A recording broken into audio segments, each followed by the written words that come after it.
flexible options, we make banking easy for your growing family. FNB Bank, serving families, strengthening communities. Member FDIC, Equal Housing Lender.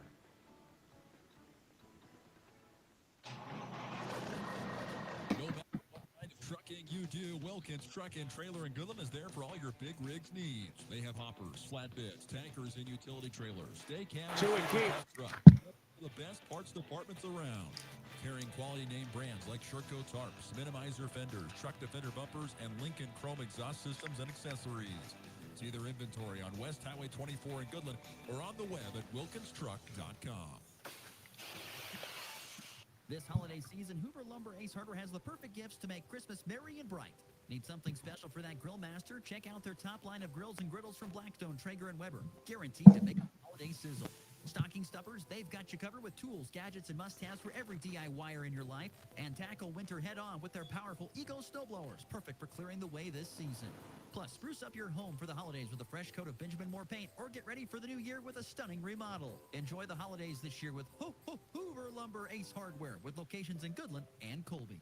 The one hail of a sale continues at Hurl Chevrolet GMC in Goodland, Kansas. Get huge savings on not just lightly hailed on vehicles, but also ones that don't have hail or have had the hail fixed. How about a 2024 GMC Sierra 1500 SLE with hail up to $13,000 off when trading in an eligible vehicle, now only $49,000. A 24 Chevy Tahoe RST with hail up to $14,000 off, now just $58K. It's one hail of a sale, and it continues at Hurl Chevrolet GMC in Goodland, Kansas, online at hurlchev.com. Don't let worrying about finding the right Christmas gifts make your holiday season stressful. NWKS Radio's Christmas Marketplace has an entire gym full of vendors with the perfect gifts for all the people on your list. Stop by the Colby Event Center Friday, November 29th from 1 to 6, Saturday, November 30th from 10 to 4, or Sunday, December 1st from 1 to 4, and find a one-stop shop for all of your Christmas shopping needs. NWKS Radio's Christmas Marketplace is free to attend, and there will be concessions available. Visit nwksradio.net for more information.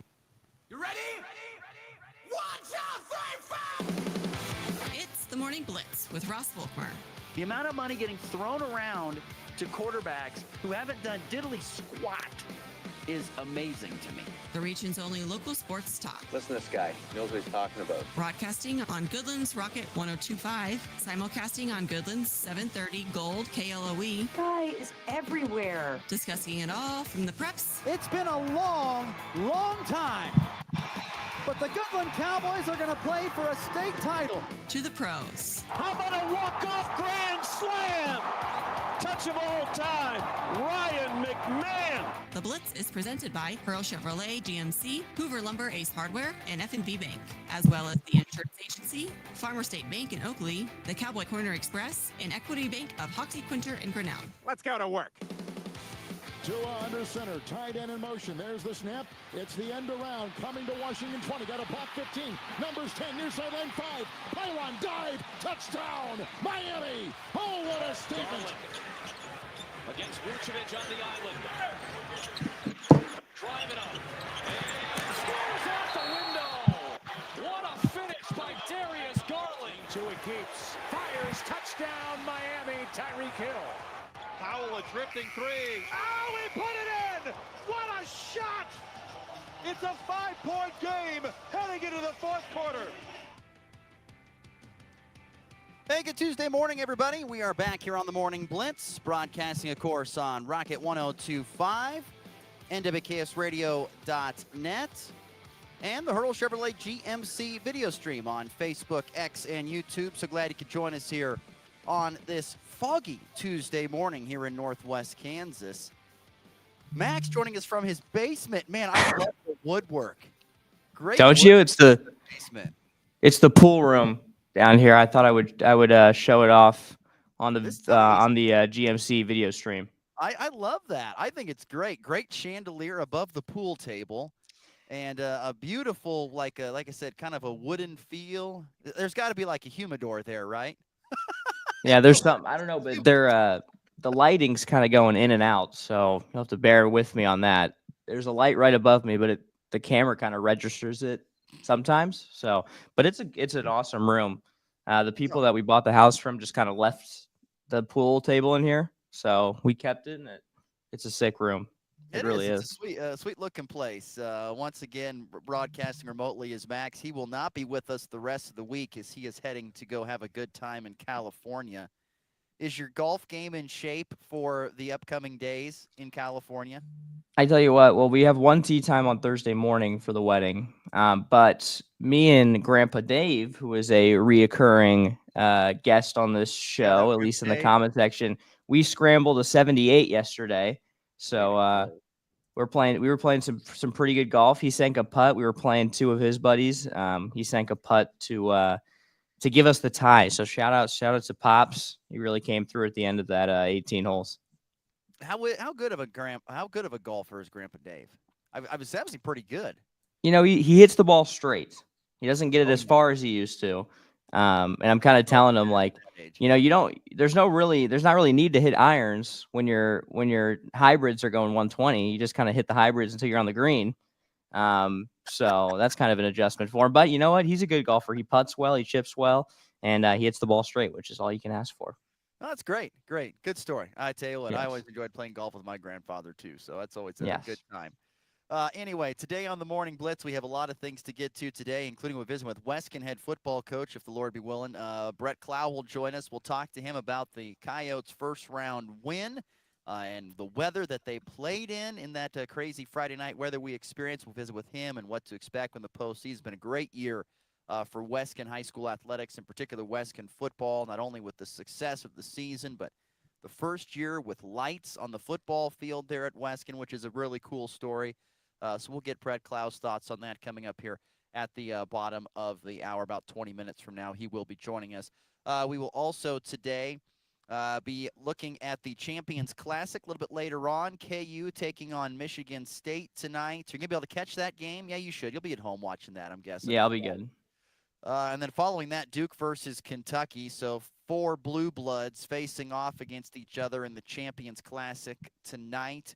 We'll touch on a little bit of Colby Community College volleyball a little bit later on as well. But we got lots of things to get into in today's show in the first segment. A few little minor things and something that I want to dive into and get Max's thoughts on it, because I have some thoughts on it, as well as the story up north of the border here in Kansas. I want to talk about that coming up here in a little bit. But let's dive in with some regional and local news with the front page. Read all about it. Read all about it. The top stories of today. I got the early edition, hot off the press. It's the front page on the Morning Blitz. Front page, really? So getting going first and foremost with some very local news. I saw that this past weekend they announced the all GWAC volleyball teams, and as expected, you saw Colby get a lot of votes with the great success that they had this season. They, in fact, had 5 girls named to the all-league volleyball teams in the GWAC. Libero Elizabeth Barton, opposite side hitter Shaylee Holzmeister were first-team selections. They had senior setter and outside hitter senior outside hitter Allie Flanagan and senior setter Allie Flanagan and senior outside hitter Bren Stanley. There we go. They were both second-teamers. And then outside hitter Carly Hills, a senior, was named to the honorable mention team for Colby. So 5 Lady Eagles named to the all-league volleyball teams here the last couple of days. Goodland had 2 ladies mentioned. McKenna Schick, the freshman middle blocker, getting a first-team selection, just puts a cap on what was a phenomenal season for the freshman, who came in over the summertime, worked extremely hard, and now is a first-team all-league selection for the Goodland Cowgirls. Her teammate, junior Libby Cure, also middle blocker, was named to the honorable mention. It's kind of surprised we didn't see, from Goodland's perspective, I think everybody got in there that should have. I was surprised we did not see, at least on the honorable mention team, I thought for sure I would be like Lauren Linton. I thought maybe she would get a nod or something like that, but that's how this goes. In case you're curious, the first team was outside hitter Hallie Jones. Of course, Elizabeth Bartz from Holcomb, that is. Allie Jones is. Elizabeth Bartz, Shaylee Holzmeister, Colby. Sadie White of Cimarron. Sammy Scott of Ulysses. Bella Galliart of Holcomb. And then, of course, McKenna Schick of Goodland were your first-team selections. Second teamers were Allie Flanagan, Bren Stanley, Scott City's Megan Trout, who was very good when I saw her play. Cimarron's Jaylee Schilling. Daniela Alfaro from Hugoton. Jaylee Wickwer of Holcomb. And Kinley Frink of Cimarron. And then Mentioned Carly Hills on a mentioned team. Same thing for Libby Cure. But you had Delilah Galliards, Michaela Tolbert, and Malia Reuter from Holcomb.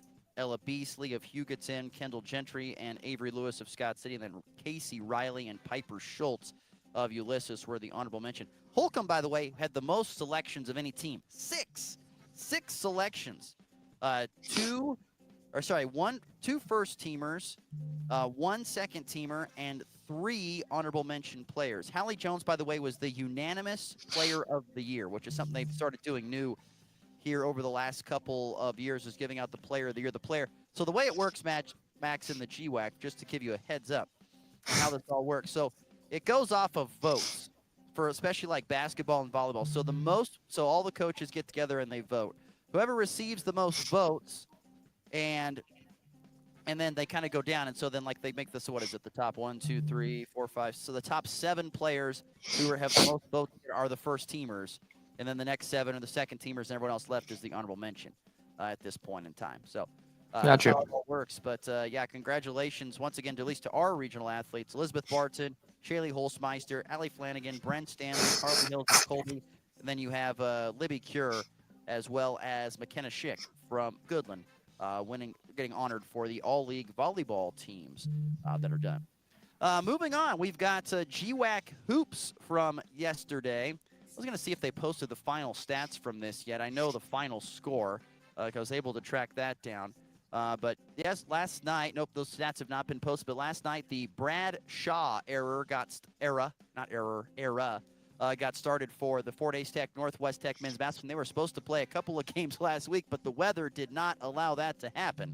So their first game was actually on the road at Lamar Community College, taking on the Runnin' Lopes, and they pick up a very convincing 92-76 win on the road in the first game of the Brad Shaw era, in his first ever game as a head basketball coach at the NJCAA level. And so congratulations to him. He picks up a win. They are 1-0, and they've got a very challenging 2-game classic they're going to up in Casper, Wyoming. Cup starting here on Friday and rolling on into Saturday.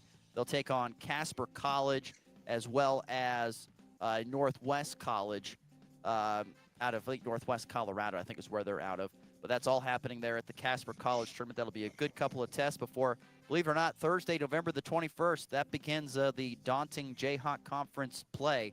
And the Jayhawk Conference, for those of you who don't know, it's pretty much like the Big 12 in men's basketball. It's every single night is an absolute bear in the Jayhawk Community College Conference. Colby Community College basketball, by the way, after a day off, a couple days off, just one day off because they play tonight, so they had Monday off. They will be on the road at Northeastern Junior College. The Colby Trojan men come into this game at 3-1. Trivia question for Max: which current Laker started his college basketball career at Northeastern Junior College?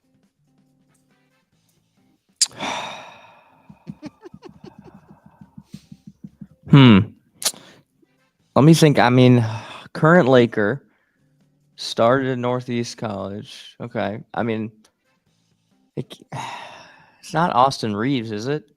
No. It is actually none other than the great Dalton Connect. Oh, that was going to be my next guess. I am Dalton serious. Connect was from the Denver area. Interesting. Was only 5'11" or 6 foot when he graduated high school. Wow. Went to Northeastern for, I think, 2 years. Grew up, became, what is he now, 6'5", 6'6" over that time, and developed his game at Northeastern. Transferred to Northern Colorado, where he played for a couple of years, and then took his one extra season in the transfer portal to Tennessee. Talk about a great story. And then, of course, a first-round selection of the LA Lakers. What a great story. That is phenomenal. Yeah, he was 5'8" as a sophomore in high school and is now 6'6". Yeah, that's great. That's interesting. From JUCO to Rocky Top, now to the Los Angeles Lakers. Yep, very, very unique story there for Dalton Connect. Like I said, we will get into more of the Kansas basketball in our third segment of the day. But I want to get into a story. I want to get Max's thoughts on this because I've got a lot flowing through my head. So yesterday there was news coming up out of Nebraska that Matt Rule announced that he will be changing his offensive coordinator for the final 3 games of the football season.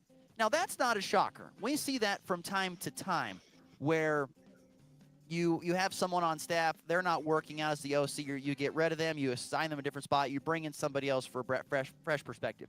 You see that all the time. But Matt Rule brought in Dana Holgerson a week ago, brought him in from wherever he was living down in Texas, brought him in as a consultant, and a week later said, I'm handing the keys of the offense to you. You can call this. So a guy who has not been with the program really at all this season. In fact, he was with TCU for the first half of the season, helping out there as a consultant. Of course, Dana Holgerson, like, who is that? Well, he was the former head coach at West Virginia and at Houston. He was an offensive coordinator underneath Mike Gundy there for Oklahoma State for a while. He's got great hair. Wink, wink, wink. Not great hair, but he's got great hair. Wink, wink. But nonetheless, he is now going to be the Nebraska offensive coordinator for the final 3 games, having not really dealt with any of the personnel and none of that stuff. To me, this is either going to be a absolute smashing success or a complete and utter failure. There is no in between on what this move could do for Nebraska football. I want to know what your thoughts were as an outsider. Well, I think Matt Rule is an offensive-minded coach, no? Correct? Nah, he's Matt Rule is a mixture guy because he was an offensive coordinator a little bit, but I think he's mostly a defensive guy. So I guess I would call more a defensive guy. Interesting. Okay. Well, I mean, I think you're always taking a risk when you're just bringing someone in new as the OC for the final 3 weeks. As far as, what I've looked into, I don't know. I think from what I read, he's not afraid to run the ball, and which might help out Dylan Raiola a little bit. But I think I would be surprised to see this big difference in an offense with 3 weeks to go, because it's maybe a little different in the NFL. Like, for instance, the Bears Shane Waldron is out as their offensive coordinator, so they're going to find someone else. But like, it's different in the NFL, I feel like, because these are guys that have been around for longer. It's kind of a tough ask for college kids with 3 weeks left in the season to be like, this is your new guy that you have to listen to, and he is the one that's going to be calling different plays that you have to learn compared to the 11 weeks of practice that you've been going through all season. Well, once again, I go back to the uniqueness of this. So let's say the Bears, they fire their offensive coordinator. Have they made an announcement on who they're going to have call plays for next week's game? Look that up. Thomas Brown is expected to take over. And Thomas Brown is what? My guess is Thomas Brown is on the staff right now. Currently. Yes. Dana Holgerson was not on the staff, had nothing to do with Nebraska football until last Monday. That's my point. Who hires a guy just completely that's out of football or is working on another place and comes in to run for the fight? I mean, it's not like you're saying, well, we have an offensive coordinator but we're going to bring on our wide receiver coach to call plays. He knows the players. He knows the plays. You're bringing in a guy who doesn't know the players, who doesn't know the plays. I can guarantee you they're not going to change up the entire playbook. They're going to run the same stuff. It's just who's calling them. That's all it is. It's just amazing to me that I don't know. I guess I'm hopeful for it to work, being, of course, a Nebraska fan. But to me, I'm just like, do we really think this is going to work, good people? You're bringing in a guy completely out of left field, and yes, he is a brilliant guy. I feel better about this move for next year, for 2025, than I do in the short term for the final 3 games. But here's the thing. The biggest thing that Nebraska has to do is win one more out of these next 3 games. They have to, and I mean absolutely have to, get to a bowl game. If they don't get to a bowl game, it's just another failure of a season, because you need those extra 15, 16 practices to get your program going in the right direction. Having your facility dark and not having anything going on in there through a couple of months before spring ball and having a whole month of football, everyone else gets to practice, continues to put you back. I don't care what program you are, Nebraska, Roast Beef State, K-State, it doesn't matter.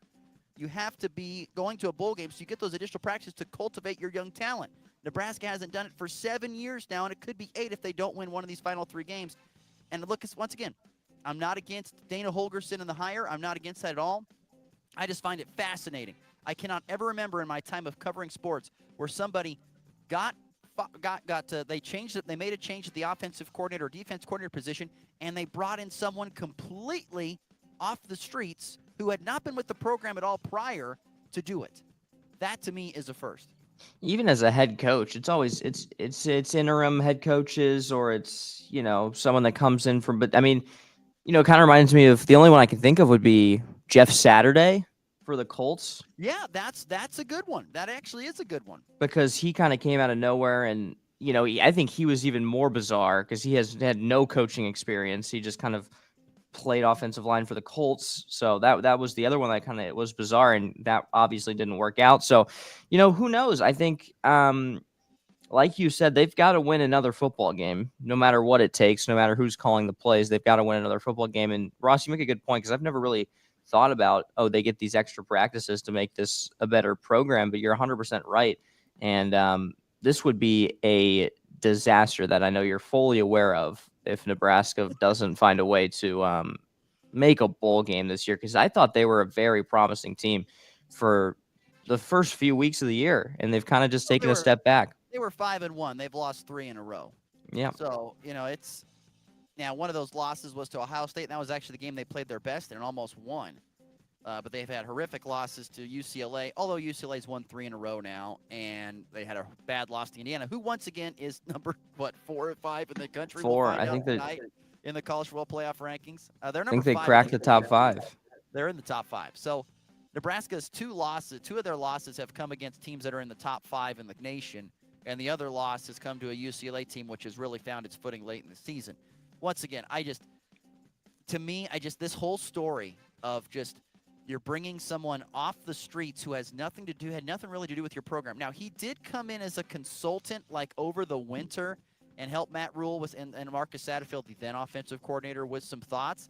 But to have him come in after not being with the program or the player, I mean, guys are going to have to wear the tape across their helmets like, yeah, you go in there. He's not going to know anybody. I mean, that's just nuts. It's nuts to me to think that that's what they're going to do.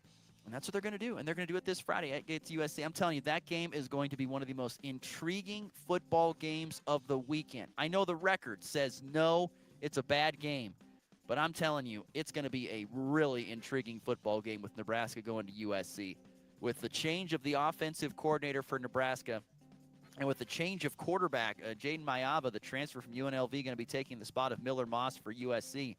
That's going to be a nuts game. And how both teams have lost a lot here recently. It's kind of a desperation bowl type game. That is going to be a fascinating football game. But once again, the news that Dana Holgorsen, former head coach at Houston and West Virginia, is going to be the new offensive coordinator for Nebraska, despite not having spent really any time with the program whatsoever, leading into him pretty much 2 weeks on the job calling plays for the Nebraska offense. I mean, this has to be a first. I mean, Colorado did it last year. They changed offensive coordinators, I believe, halfway through the season. But they had someone on staff that they brought in and said, okay, you're an analyst here. You come do it. You've been with us. Come do it. Not just someone completely out of left field. I just think it's so weird. That's why I say, Matt, it's either going to be a astounding success or an epic failure. It's going to be one of the two.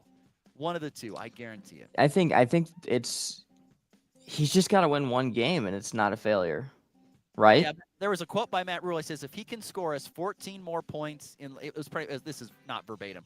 It was something like, if he can score us 14 or 15 more points in just one game, we're probably going to win that game. Because the defense has proven to hold teams to like 17, 18 points per game on average this year. Can you find a way to just get your offense to score 22 or 24? Right. Because right now I think Nebraska they're at the bottom of offensive stats, points per game, yards per game. It's been bad. No doubt that a move needed to be made. I'm just shocked they went with someone completely out of left field. But anyway, there you go. Story on Matt Rule. And also, before we get to break real quickly, by the way, Monday Night Football last night, Dolphins beat the Rams 23-15. Did you watch any of that game? It was not pretty. Yeah, I did. Really wasn't. There's really few things of value that came out of that football game. Yeah, not much. Not much of value. I have a question for you. Is Matthew Stafford one of the least evasive quarterbacks you've ever seen? I mean, he is older than me. But he's never.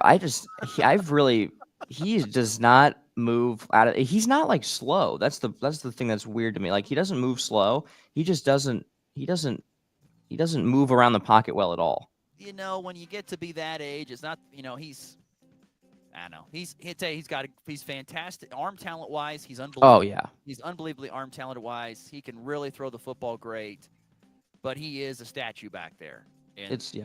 Sometimes it's a choice. Like, hey, I'm not going to run because I don't want to be, I don't want to get hurt in any way, shape, or form, or twist an ankle sliding or something like that. I'll just fall down and take the sack. Some guys just accept it, but he's got a great arm talent. He's really good, but boy, they were not good last night. No, and I mean, he takes some of the hardest hits I've ever seen any quarterback take throughout his career. He's gotten lit up his whole career. But did you also see when Tua threw one of his interceptions last night? What are we doing with this guy? He's diving headfirst into a knee of a defensive player with the football after his pick. Just walk away to the sideline after you throw an intercept. No one wants to see you on the ground again, because you dove at a defender. Like it's at a certain point, we've got to put the Guardian cap on and play normal how you want to, or just relax just a little bit to it. Cause that was another just scary to watch that. Every time he runs or does something like that, I think everyone holds their breath. Yeah. Like I said, I don't know for sure on what Tua's thinking there most of the day. I'm not really for sure on what he's thinking, but I think he's got a competitiveness and a fire inside of him that is not been able to be extinguished, and that's why he keeps coming back for more and more. So that'd be my 2 cents on it. But there you go. That's the front page here on a Tuesday morning, November the 12th. Going to be a sunny day today, believe it or not, even though it's foggy right now, and temperature's going to get up to the 60s at this point in time. And we have 41 degrees currently the temperature outside right now. Before we get to break and bring on Brett Clow, I want to first and foremost remind folks that we have a couple things to talk about. First and foremost, holiday instant tickets. During the break, if you want to text the word holiday to the F&B Bank text line, the number 785-899-2222, text in the word holiday to 785-899-2222. You could be a winner from the Kansas Lottery with our holiday instant tickets. I got a couple of those to give away today, so text in the word holiday to the F&B Bank text line at 785-899-2222. We'll get a winner over the break. And also want to remind folks that the fall cleanup for Goodland High School that's been scheduled for tomorrow, it has been moved to Thursday. So just a quick reminder, the Wednesday fall cleanup has been moved from the 13th of November to the 14th. It'll be moved from Wednesday to Thursday for the fall cleanup. So if you're the elderly or older people that can't get around as much, you want the kids to come by, help rake up leaves, they can certainly help you with that. So let's make that a point to remind that it will not be tomorrow. It will be on Thursday. All right, let's get to break. Brett Clow will join us next as we talk Weskin High School football here on the Morning Blitz.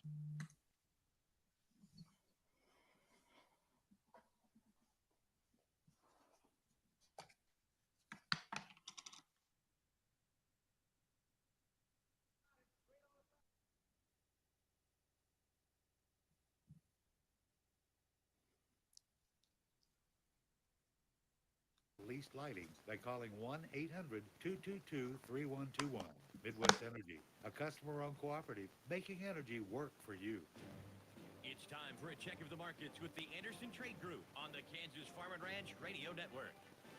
Good morning, this is Kate Thompson with the Anderson Trade Group. Today is Tuesday, November 12th, and on the overnight last night, December corn higher 3 cents at 4.33, March up 2 1/4 at 4.45, May up 1 1/2 at 4.51 1/4, July up 1 1/4 at 4.54 1/4.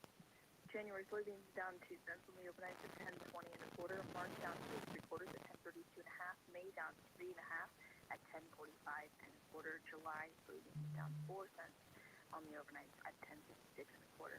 Chicago wheat, the December contract higher 1 1/4 at 5.66 3/4, March up 3/4 cents at 5.81 1/4, May up a half cent at 5.91, July soft wheat up half at 5.98 3/4. Kansas City wheat, the December contract lower 1 1/4 on the overnight at 5.68 1/4, March down 1 1/2 at 5.71 1/2, May down 2 cents at 5.80 3/4, July down 1 1/2 at 5.90. On the stock market this morning, the Dow up $62 at 44,503.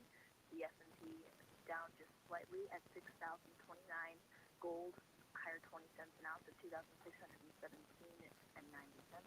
Crude oil up 70 cents a barrel at 68.73. If you have any questions about marketing grain, you'd like to talk about risk management options, give our Colorado office a call. John Henke or John Styles at 970-744-0969. 4484, or in our Kansas City office, myself, Tom Pluto, Jared Law, or Tyler Ghosh at 913-748-3000. The Anderson Trade Group, proud market partners with Kansas Farm and Ranch Radio. Find out more at andersongrain.com. The risk of loss through trading futures and or options is substantial, and each investor and or trader must consider whether this is a suitable investment. Past performance, whether actual or indicated, is not indicative of future results. The Anderson Trade Group has no guarantee that the advice given will result in profitable trades. Not all seed companies focus on sorghum and forages, but Advanta Seeds does. We prioritize yields and quality because that's what creates value for your business. So if you're dealing with it in the field, we're in the fight with high growth for tough weeds like Texas panicum and foxtail, Afix for proven protection from sugarcane aphids, and BMR6 for increased digestibility and greater gains. Talk to your seed dealer about Advanta Seeds and our industry-leading sorghum and forage portfolio. Now's the time to get right with Pivot Bio Nitrogen. The right source at the right rate at the right time in the right place. Sounds good, right? And now is the right time to act. With zero payments, zero interest, and zero worry.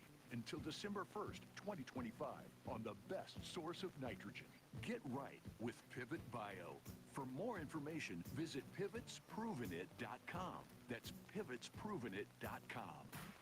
If you're shopping for a banking institution, visit with Equity Bank of Hoxie, Grinnell, and Quinter, Kansas. The Equity Bank is heavily invested in local business and activities contributing in many ways back to their community. Their employees are involved with many organizations and area events. Plus, a lot of experience comes with that staff. You'll find valuable local assistance when you bank at the Equity Bank of Hoxie, Grinnell, Quinter, and other locations in western Kansas. The Equity Bank, member FDIC. Phones nowadays can do practically anything, including feed you. And now they cannot. Well, that is if you download the McDonald's app.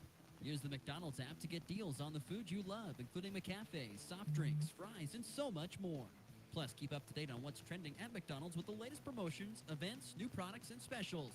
You can even order and pay from the app. So download it today and score from your local McDonald's at Burlington, Colby, Goodland, and Lamar.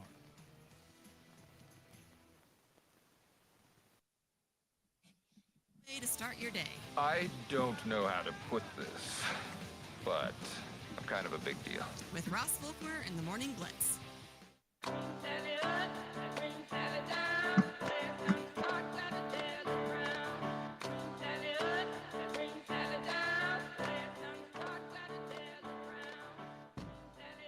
Cruising along here on a foggy Tuesday morning, November the 12th. Once again, going to be temperatures in the low 60s today, but a cool start to it at this point in time. Temperatures around 41 degrees, but fog will burn off.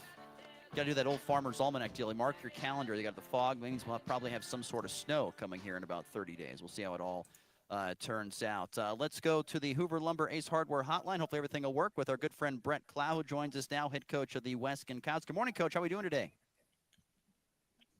Doing great. It's wet. It's wet in Weskin, and so that's been a good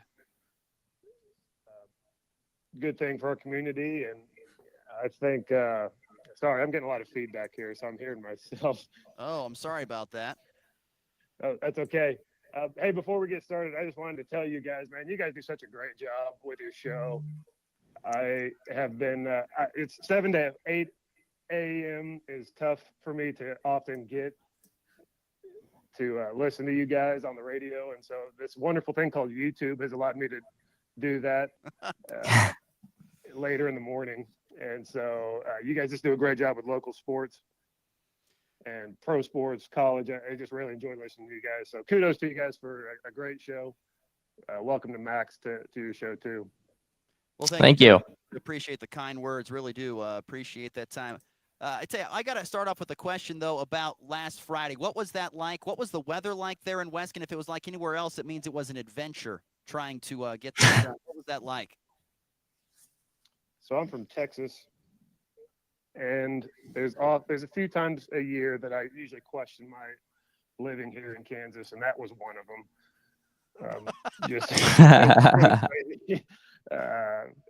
Every time, when we made the decision to play, we were just like, okay, let's go for it. And then as the day played out, every time I went outside, it started raining harder. It got colder, the wind picked up, and so just the closer it got to game time, I was like, okay, we're in this.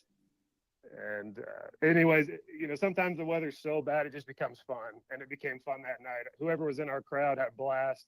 Our team had a blast. We just tried to embrace every part of it, and luckily we played well enough to move on. Coach, what's the main part of your game plan when you know the weather is going to affect? What's the main part that changes? Yeah, so we're a pretty balanced team, and we really like to spread teams out and throw the football.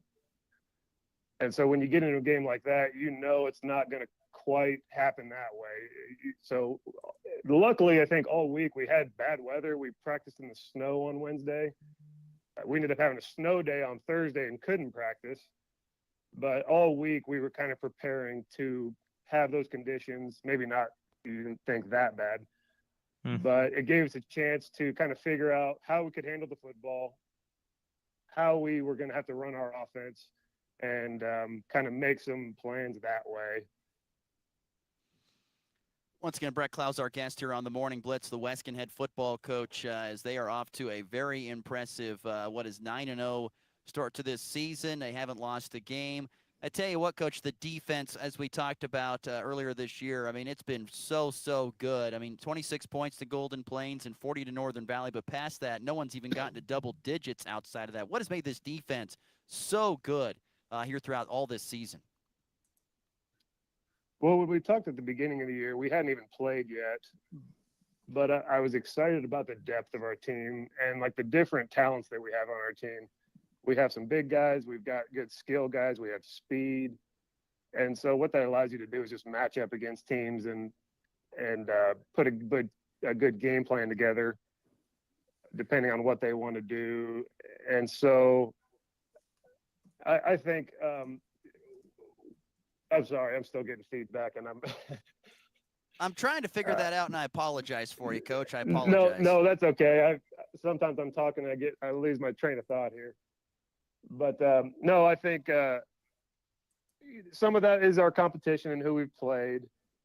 But when we played good teams, I'm proud of the way we rally to the football. We just create chaos in the backfield. Our linebackers run well. We can run you sideline to sideline, and then we become really good tacklers. And so that's key at any level of football, but six-man football is crucial when you're one-on-one tackles at any point in the field. We have created turnovers. We've scored a lot of, points on off defense and special teams. And so, yeah, we've just been really proud of the way our guys have embraced defense. They work hard at it. Our defensive coordinator does a really good job in the game plan. And just proud of the way those guys have embraced playing physical, tough defense. Coach, who are some players that have really stepped up this year and maybe even surprised you with some of their performances throughout the year? I would say, it's at all levels. You never know what kind of team you got coming into the season. You're excited about some guys, but at all levels, senior down to freshman, we've improved. One of our senior leaders, Trey Allen, has just been an anchor for us on offense and defense. If you'd have told me 4 years ago when he started as a freshman, he would be the player that he is today, I wouldn't have believed you. He didn't like football. He was a basketball player. We just had to be really patient with him and try to teach him the game. He's athletic, but then over the course of 4 years, he has decided that he wants to be a physical, tough football player. He doesn't want to come off the field, and I'm so proud of the player he's become. All of our seniors have really cool stories. One kid came from South Africa a few years ago, and he knew rugby, not football. And so we've had to teach him the game. He's come so far. One kid hadn't played football. He was a homeschool kid, hadn't played until his freshman year. So all three of them, 4 years of growth, 4 years of seeing them develop. It's just amazing. And I'm so proud of each one of those guys. And then as you look through the team, the juniors, again, that's a big year for growth and development for their bodies, for, how they understand the game. Our sophomores have really stepped up into roles now that they didn't have last year. And so it's a whole team effort. team commitment to becoming better and just improving every day. Coach, how special has this season been to play it under the lights? Well, it's timed up really good to have a good football team. But no, it's been electric. Every game's been fun. That first night under the lights against Kit Carson was, I mean, I think our whole community will remember that forever. But then, you know, in small communities, harvest hits in October, and those afternoon games, we just didn't get a great crowd. Oftentimes at 2 o'clock, teams, farmers aren't going to jump off the combine to come watch the games, but they might in the evening. And I think we've seen a boost in attendance. And, you know, with our elementary kids, our junior high kids, I think people just want to come watch. And so that's been really fun. It's provided a great game day atmosphere. Our booster club's kind of gone all in on creating fun events around the games. And so it's been a great season, not only for the team, but I think for our school and our community. We're visiting with Wescan head football coach Brett Clough here on the Morning Blitz. They're 9-0. They can still continue to be alive in the postseason after a very dominant win against Moscow here this past weekend in the rain there at Wescan. You know, you're talking about defensively, but offensively, you guys have really been a very balanced team. How important is staying balanced both in the run and the pass? Yeah, I think at the beginning of each season, we try to figure out what we're best at and kind of adapt to what our talent is. And sometimes that's heavy in the run game. Sometimes that's heavy in the pass. And with our team and the depth that we have, it's allowed us to be balanced. We have some really good running backs. We've got a good offensive line. And then we can spread you out with our receivers and spread the ball around. And so even in the balance of pass versus run, we have balance in who's touching the football. Our receivers, we have Trey Allen maybe has, I think, maybe 500 yards receiving, but then we have 3 other guys with close to 200 yards. And then we can spread the ball in the run game. And I think it just creates tension for defenses and how they have to prepare for us. And then again, that matchup game of, is a big team the way we can spread you out? Is it a smaller team that we want to come right at you? It paid off well last week when it's raining and we had to commit to running the football. We could do that, because in the past we've maybe struggled trying to run because we were a pass heavy team. And so, yeah, balance is just it can be really important, and it's just so happened that we have the type of team that we can do that this year. How much is it an advantage or a disadvantage? You guys in the first round, of course, had a bye, so you got a week off. Do you like that? Do you not like that, having a bye in the first round of the postseason? Oh, we always embrace byes, and not that we don't want to play, but especially at that time in the year, we've kind of been on an 8-week grind. It allowed us to kind of take a step back, maybe take a little bit of a break mentally, physically. We could take care of some other things, guys in the classroom and injuries. And so we just embraced okay, let's kind of reset here, as we start hopefully the next part of our season, that we can kind of go full, attack it, with full strength and really just have a good mindset going into the playoffs. Coach, final one from me. What's your thoughts on this upcoming Friday's game at home against Ingles? They feature one of the best running backs in all of six-man, who's racked up over 1,000 yards this year. Yeah, it gets real this week. Ingles is a very good football team, and so this is what you want. This is at this point in the season, in the playoffs, you want to go play the best, and Ingles is one of the best. And so they're big, they're physical on offense. And that running back is excellent. One of the better ones that we have seen over the years. And so they don't hide what they want to do. They want to get it to him quick. They want to try to blow you off the ball and give him a chance to go any direction. And so it's going to be imperative that our defensive line works really hard to get off blocks. Our linebackers cannot hesitate. They have got to go. If they see it, they got to go. And we've got to be great tacklers this week. And so, there's some scheme stuff that obviously we want to try, but it's really going to come down to a 4-quarter dogfight. and can we hang in the fight with these guys? Defensively, they want to keep everything in front of him and just try to make it dump down and rally to the football. So we've got to be good this week and just take what they give us. We've got to be okay with the 5-yard play, the 10-yard play, because we've lived on big plays this year. And we've got to stay in rhythm and not try to do too much. And, I think this is a game, again, like I said, you want to be in, and it could go either way. And that's a good playoff football. I actually have one more for you real quickly. I wanted to get your quick thoughts on your fellow Northwest Kansas League foe, Golden Plains, making it all the way to this round as well. And Coach Smith, what are your thoughts on having two teams kind of in the Final Four of the West? I love it. I love Coach Smith. They are a great program. We've seen them so many times over the years. We've become really good friends. And, I tell them all this all the time. I'm one of their biggest fans until we play them. That once a year, it's shared. We want to beat each other, but then we become fans of each other, and we talk all the time. We've already talked this week. They've played Ingles. We've shared ideas, about their matchup with South Barber, and just try to help each other out because there'd be no better thing for our league and our communities to match up at Sub-State, and so. I root for them, and I think they have a good matchup. South Barber's a very good football team, but Golden Plains is always very tough to beat, especially late in the season.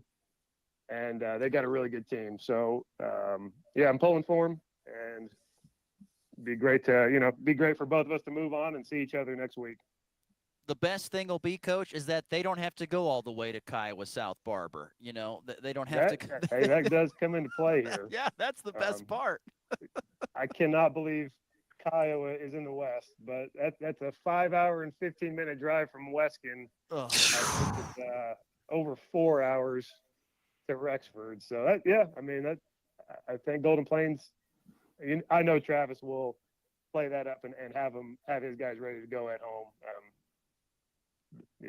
That's just the coach. He always has his teams ready to go, and I think it'll be a fun one.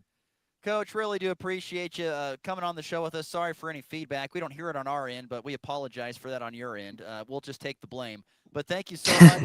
We appreciate you guys are okay. You guys, I'm not. You guys are professional. I'm not, and I get distracted, and so I probably mumbled my way through that. But again, thank you guys for everything you do. You guys are awesome. Thanks, Coach. Thanks, Coach. Good luck this weekend. Thank you very much. Once again, great stuff there from Brett Clough. Just a great story all around there in Weskin. I mean, absolutely, it doesn't get a whole lot better.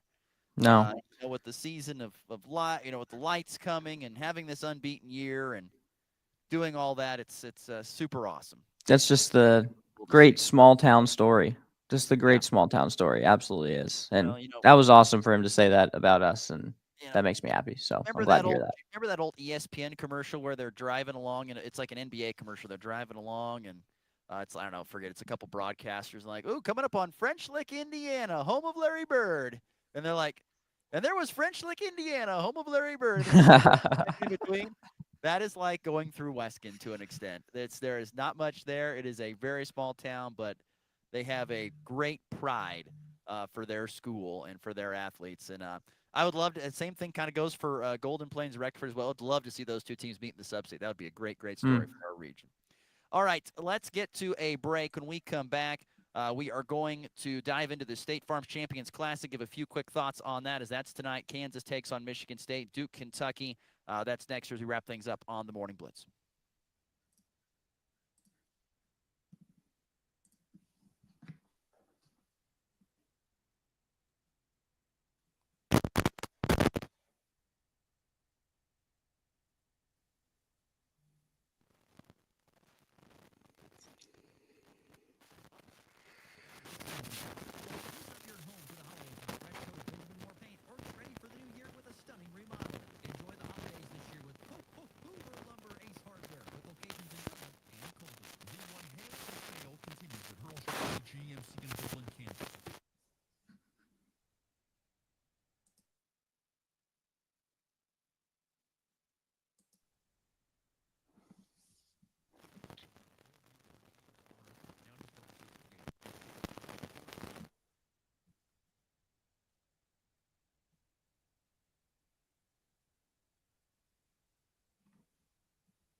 From the locker room to your morning commute, it's all sports, all the time. It's all they talk about. This is the Morning Blitz with Ross Volkmer.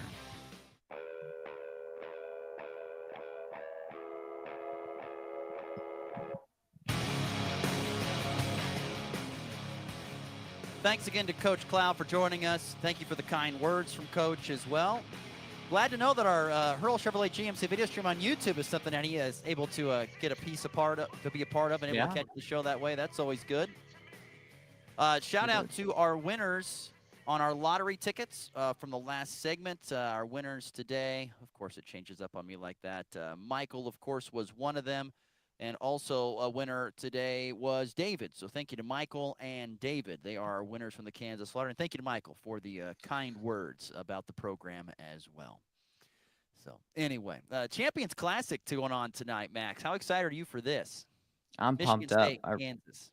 I'm pumped up. You know, it's not. Michigan State's not up to the level of UNC, but I tell you, Ross, this team is so fun to watch. The second half last week hopefully was kind of a fluke, but the first half of that KU game against UNC was like, I was blown away. I mean, this is what they should be with the talent they have, but boy, just the depth and the 3-point shooting, it's all there for this KU team. And every time they play, I'm going to be excited to watch because the potential is through the roof. And, you know, I think the next thing that I'm really looking forward to seeing is AJ Storr either going into the starting lineup, because I think him as a sixth man is like, it's still blowing my mind right now that AJ Storr is a sixth man on this KU basketball team because of how talented he is. And I think he has a future in the NBA as well. But I think this could be a game where you see him kind of get a little more aggressive step by step. I think he's going to become one of the top scorers on this KU basketball team. And I'm really excited to see it. And then as far as Duke, Kentucky, I mean, Cooper Flagg is one of one in college basketball right now. He is ridiculous. I haven't gotten a chance to watch him fully yet, but I'm excited to really watch his game develop this year at Duke. It's a different feel. You know, Michigan State, unfortunately, is kind of just slowly, and I don't mean this terribly, but they're just slowly kind of falling off and fading a little bit. Definitely. Izzo, the head coach. I don't mean that in a bad thing. They just kind of slowly kind of fading away. Kentucky, what are they going to look like with Mark Pope as the head coach now? Remember, John Calipari's at Arkansas. So how do they look with Coach Pope, who was at BYU prior to that? I'll be intrigued to see how their season pans out. I mean, Kansas, no doubt, is the best of these four teams, I think, going into this contest. I mean, Duke certainly, to me, is a talented team, and Cooper Flagg is a dude. There's no doubt. He's fantastic. And going to the AJ Storr part, you know, maybe the six-man role is what he needs. Maybe he can be that guy that comes off the bench and provides you, 12 to 15 points a night just coming off the bench, because he'll be that spark. You have so much talent already on this team, and to find him a role, maybe that six-man spot, even though it's not sexy like starting, but maybe that's the spot he needs to be in so that he can flourish in his game. That'd be good. I definitely could see it, and I'm totally okay with it if that is what the role that Bill Self believes he is best at, and if he continues to produce at that role. But I got to tell you, this might be a cold take. This might be a cold take going down the line, but in that first game, I really think that this team looked better. Now, here, no one get mad at me if you're a KU fan, because this is it hurts me to even say this, but I think in that first game, KU might have played a little better without DeJuan and KJ on the floor. I know that sounds crazy. But the different lineups that Bill Self was putting together, I almost want to say that when DeJuan and KJ were off the floor, this team on offense looked even better. DeJuan did play great defensively in the second half, had a couple big steals, but just a thought that we're not going to have to rely on DeJuan, KJ, and Hunter as much as we did in previous years, which is just so exciting and such a relief, I'm sure, for Bill Self. I think you got to have DeJuan. I think he has to be on the starting floor. Oh, yes, 100%. But you don't need him to score like he probably had to the last few years if you're DeJuan Harris. Just be the floor general. I think that's the role that he needs to play. And KJ would be a great guy coming off the bench, honestly, with his athleticism. Him and Storr, both, pogo stick jumpers and stuff, they'd be kind of fun to have on the floor at the same time as they came off the bench. We'll see. like I said, I don't know. But tonight we'll get a good another feel for them in national television, prime time again on a neutral site floor against Michigan State, who's going to be, like I said, I think they're kind of in a rebuilding mode. I don't know what to expect from Michigan State, to be honest with you. So I expect Kansas to win this game, honestly, by probably 10 or more points when it's all said and done. But we'll find out more. But once again, the Champions Classic is tonight. KU, Michigan State. That is tonight. Of course, you can catch it on Flyover Country 97.9. And then, of course, you can watch it on watch it on ESPN if you'd like to. But KU, Michigan State, followed by Duke and Kentucky tonight for the State Farms Champions Classic. All right, on to the walk-off. A three-run walk-off home run. A game-winning walk-off with a walk-off. His second walk-off hit of the season. In walk-off fashion. That baby's gone. 3 days after competing in the NJCAA Cross Country National Championships for Fort Hays Tech Northwest and Colby Community College, they'll be running in the NJCAA Half Marathon Championships today in Richmond, Virginia. I did find that Cabello Maha was the only runner from either CCC or Fort Hays Tech Northwest that medaled on Saturday in the Cross Country Championships. He finished 15th overall there. And, of course, today we will find out if Colby Community College volleyball will make it to the national tournament. They're going to be an at-large bid more than likely, and I feel, from what people have said, I feel pretty confident they will be making it into the postseason before that. What do you got planned for today before you get flying out to California tomorrow? I have a speech that I'm giving on behalf of the cousins at the wedding, so I got to wrap that up. As the sportscaster and person that talks to living, they felt it was right for me to be the one that gets up there and talk. That's what people think all the time. Well, you talk for a living. You can do this. Right. So that's what I got to do. But I haven't written a speech in a minute, so that'll be fun. But yeah. Do we have any more lottery tickets to give away? Yeah, we got a couple more to give away. I have a trivia question. I want to throw out there, and if someone wants to text or tweet, make it quick. All right.